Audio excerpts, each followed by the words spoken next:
Welcome to College Student Spotlight. I'm your host, Kyle Willis.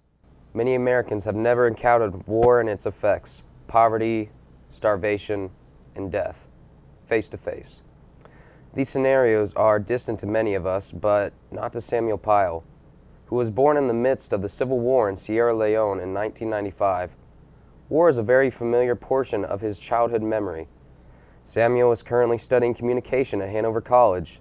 Samuel plans to use his degree to help those who still struggle with the damaging aftermath of war today. Please join me in welcoming Samuel Pyle. How are you doing today, Sam? I'm doing good, Kyle. Thank you for having me in the studio today. Well, I really appreciate coming on because this is a very serious, very important topic. And the Civil War in Sierra Leone lasted 11 years, and it started in 1991. You lived in it for the first 7 years of your life. Yes. You know, that's 7 years. When did you realize how serious this war was? As a little boy, being born in this civil war, everything I thought at that time, that's what I thought was life. You know, seeing us run from places to places, my mother running, escaping with us from one village to the other, one town to the other. And as a little boy, one thing that I really witnessed was seeing a guy killed in front of me. And to me, I thought that was normal life. And I thought this was how people just does. People do things like you have to run away from another person. If they catch you, you know, they kill you. And it was just what I thought life was. And I think that was what I thought life was normal. Wow, I just can't really comprehend that, you know. It's just, I've never personally had to deal with that. And I'm sure that's something difficult that you have to, do you still sometimes see that sometimes? Yes, I think I did. I mean, I'm still working through it, how to process it, but life at that time, I think that was what life is until after the Rebel War, when people were not killing people were not killing each other, and I was like, wow, well, is this really how life is, that, you know, we live together in peace, no war? So, but still, I'm still working through that, but yes. Yeah, and you know, during the Civil War, many kids became orphans because their parents were killed during, you know, they were part of the casualties, and an overflow of children went into the orphanages. Can you talk about, you know, your experience living in an orphanage?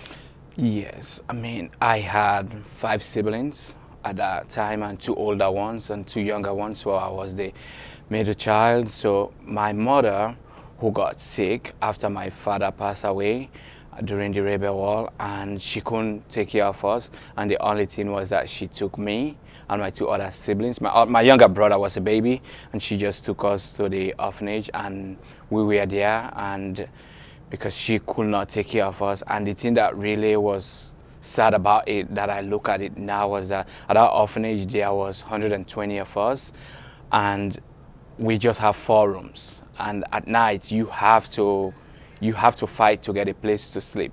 And when you go to sleep, and if you wake up, you're coming back to sleep, that particular space will be taken by another kid. So it was a distance dream to even think about being in a place like this today.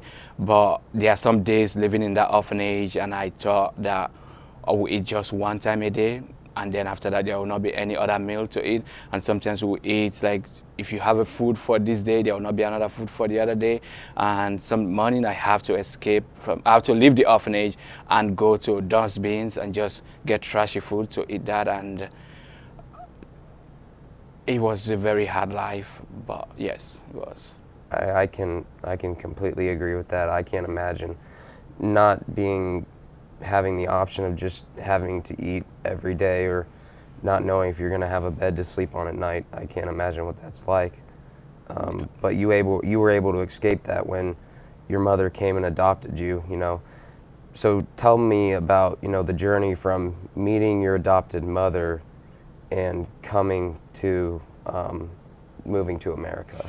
I think looking at it now at this time is that it was something that when we have before she became an adopted mother, they came to our orphanage as a missionaries to like just serve, and that day they were there, and the thing was that they they were playing basketball with us, and in our culture you cannot see a woman playing basketball. It was something, and that really was, I was like, wow, very intriguing to me. I was like, wow. And she was dominating the guy, one of our head caregivers, Yeah. which we were all looking up to him. And when she was just like, playing, getting this ball and looking at that, and she gave us candy, and that was one of my favorite things.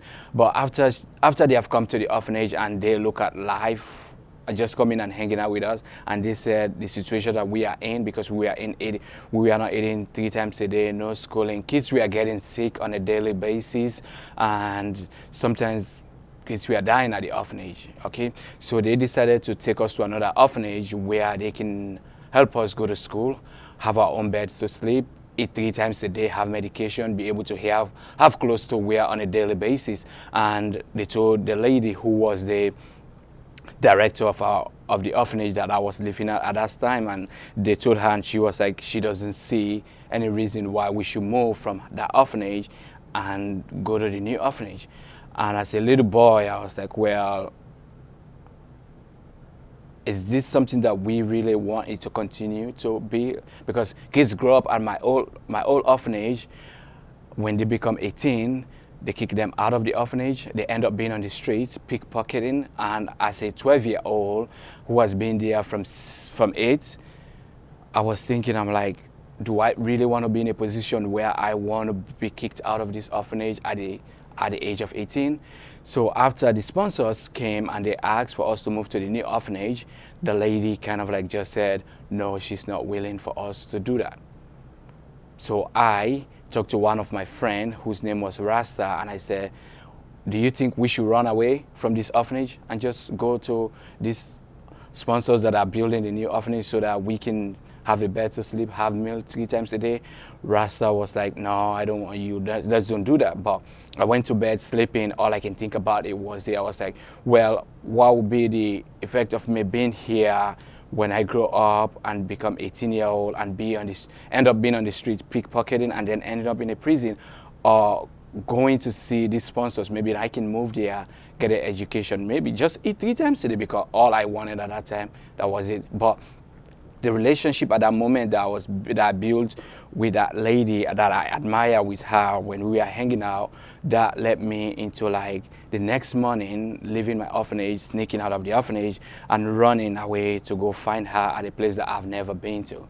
So I left 4 o'clock in the morning, catch up a vehicle, and went to a place called Family Kingdom just to find them. And it was 3-way transport, but I took 2-way, and then the last part of it, I just jogged it to get there. But I found them. It was talk to them, explain to them, what was going on, and eventually they just gave me shower. I got a nice shower, and that was actually the first time I kind of like took shower like in hot water coming down. I thought it was magical, but yeah, that's how I got to meet her. So you found your mom in this family kingdom, and she gave you a shower? Yes, she gave me a shower because I don't know, because I had one clothes I was wearing, and they gave me a shower, took me to the new orphanage that they are building. I got to see what was it. Yes, they took me to places just to be able to get me out of my old orphanage that we were really struggling, but the lady refused to let all the kids come and live in the new orphanage. Yeah, and so then once you went through the adoption process, you made the transfer from Sierra Leone to America with your 2 siblings. What was the hardest part, coming here and starting, your new life, starting in high school?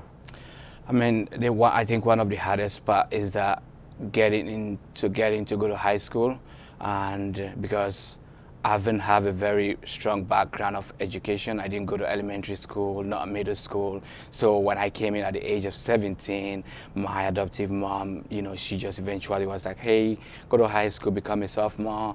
And that was a very hard well, that was very hard for me because even the reading and the writing and just communicating on a daily basis with people, it was something that I have to devote myself to, of watching different TV shows, hanging out with people on a team. So that was hard for me, but I think the thing that helped me was that I got out of my comfort zone to make an extra effort to learn it, because on a daily basis, I'll be around my friends on the soccer team, and they will be talking sometime, and I couldn't understand them, but I want to be part of their conversation. So I was pushing myself, and I think that was one thing. Just high school was harder, and just that transition of the culture of what people were expecting, and I didn't know some of the things, so that was hard. And being in a new family and the transition was up and down, but it was something that, because I have my own different culture, and coming into a different culture and trying to embrace those two cultures together, there were moments it was hard, but pretty much I did love it because it's for the best. Yeah, I'm sure coming to a new country and being exposed to a completely different way of life is a huge adjustment, and there's a ton of cultural references that I'm sure that you know a lot more now than you did then. But now that you've been at Hanover for 3 years, and you've started the Looking Back Moving Forward club, tell me about, what's this club and what's your guys' goal? So the Looking Back Moving Forward club it's something that I established to be able to help people who are still going through something that we all went through, to help kids and families. Because I look at it as that I've got the opportunity to be here and go to high school, and not just stop in high school, but have the opportunity to be at Hanover College. And if I have a chance to be able to help others who are still in that situation. So when I look back on what happened on my situation when I was little and everything that happened, but moving forward is for me to be able to help others back in Sierra Leone. So that's the reason I created the club Looking Back Moving Forward, and we have been helping kids with bags, books, just for them to go to school, helping families with bag of rice, and it has been very good, and still working on that to see that after someday graduation to be able to improve it, to let it become a non-for-profit, because it's something that I want to do, and after everything that I'm getting at Hanover, to use that to help others back in Sierra Leone.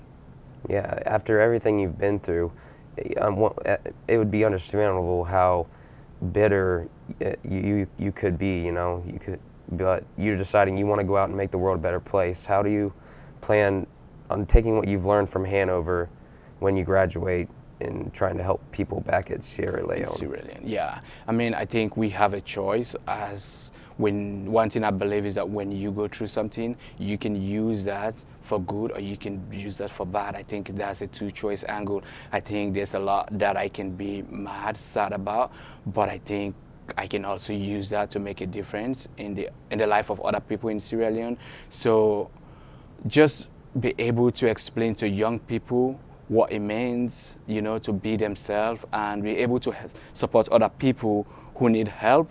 Because if you can educate other people, you can educate young people, there's no way somebody is going to get back in the future to take gun, to go fight in a violent way, on a manner like that.